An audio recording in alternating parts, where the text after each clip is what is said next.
నిజామాబాద్ జిల్లాలో చిరుత పులులు కలకలం రేపుతున్నాయి. చిరుత పులుల సంచారంతో ప్రజలు భయాందోళన చెందుతున్నారు. మాచారెడ్డి మండలం అక్కాపూర్లో ఓ లేగ దూడపై చిరుత దాడి చేసి చంపేసింది.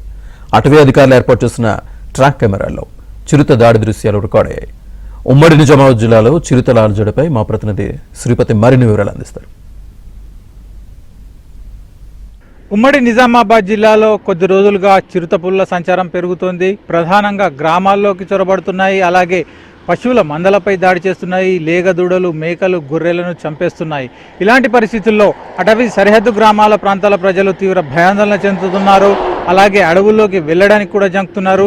వీటన్నిటితో పాటు ప్రధానంగా ఈ వన్యప్రాణులు ఏవైతే చిరుత పులులు ఉన్నాయో ఇవన్నీ కూడా ప్రధాన రహదారులపై కూడా చేరుకుంటున్నాయి. మనం చూస్తున్నాం, ఇది ప్రస్తుతం 44వ నంబర్ జాతీయ రహదారి మీద ఉన్నాం. ఇందల్వాయి ఫారెస్ట్ రేంజ్ పరిధిలో ఉన్నాం. ఇక్కడ మనం చూసుకుంటే ప్రత్యేకంగా ఇది నేషనల్ హైవే మీద వన్యప్రాణులు సంచరించే ప్రాంతం ఇది. దీనికి సంబంధించి అధికారులు ప్రత్యేకంగా బోర్డులు కూడా పెట్టారు.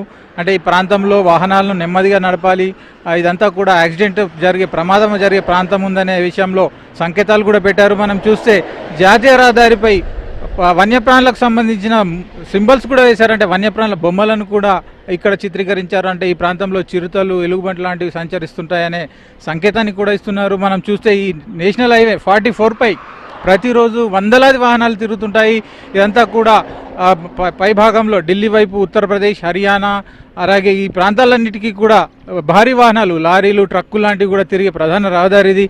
ఈ ప్రాంతంలోనే గతంలో రోడ్డు ప్రమాదాలు 2 చిరుత పులులు చనిపోయాయి. మరి 2 సందర్భాల్లో చిరుత పులులు గాయపడ్డాయి. మనం చూస్తే ఈ రహదారిని ఆనుకునే ఈ అటవీ ప్రాంతం ఉంది. ఇదంతా కూడా ఇందల్వాయి, మంచిప్ప ప్రాంతాలకు సంబంధించిన ఫారెస్ట్ రేంజ్.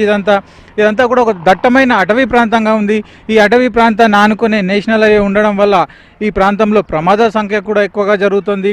అయితే ప్రధానంగా ఈ అటవీ ప్రాంతాల్లో ఏవైతే ఉన్నాయో చిరుత పులులు అన్నీ కూడా అటవీ ప్రాంతంలో సంచరించే నేపథ్యంలో ఈ రహదారులను దాటుతున్నాయి. అలాగే వెళ్తూ ఈ రోడ్ల మార్గాన వెళ్తున్నప్పుడే ఈ ప్రాంతాలను ఆనుకొని ఉన్న గ్రామాలలో జనావాసాల్లోకి చొరబడుతున్నాయి. అలాగే ఈ జనావాసాల్లో ఏవైతే పశువుల పాకలు, మేకల మందలు ఉన్నాయో వాటిపై కూడా దాడి చేసి చంపుతున్నాయి. తాజాగా మాచారెడ్డి మండలం అక్కాపూర్ గ్రామంలో నిన్న రాత్రే ఒక లేగదూడపై చిరుత దాడి చేసి చంపేసింది. అలాగే వారం రోజుల క్రితం ఇదే మాచారెడ్డి మండలం, అలాగే రామారెడ్డి ప్రాంతంలో 3 ప్రాంతాల్లో చిరుతలు పశువుల మందలపై దాడి చేశాయి. 3 ప్రాంతాల్లో లేగదూడలను చంపేశాయి. అలాగే జానకంపేట గ్రామంలో ఏకంగా ఒక పశువుల పాకలోకి చొరబడి మేకపిల్లను ఎత్తుకుపోతున్న దృశ్యాలు మనకు సీసీ ఫుటేజీలో కూడా లభ్యమయ్యాయి. అలాగే నవిపేట ప్రాంతంలో మహంతం గ్రామంలో కూడా ఒక మేకను లాకెళ్ళిన సంఘటన జరిగింది.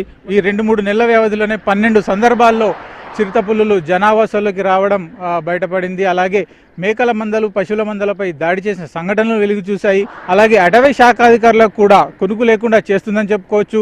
గత కొద్ది రోజుల క్రితమే రామారెడ్డి ప్రాంతంలో పెద్ద పులి అడుగుజాడలు వెలుగులోకి వచ్చాయి. పెద్ద పులి సంచారం బయటకు వచ్చింది. ఆ పెద్ద పులి జాడ కోసమే సుమారు 15-20 రోజుల పాటు అటవీ శాఖ అధికారులు ప్రత్యేకంగా గాలింపు చర్యలు చేపట్టారు. మరోవైపు ఈ చిరుత పులులు బయటకు రావడము, జనావాసాలకు రావడంతో ఇటు అటవీ శాఖ అధికారులు కూడా స్పెషల్ డ్రైవ్ కొనసాగిస్తున్నారు. వీడియో జర్నలిస్ట్తో శ్రీపతి.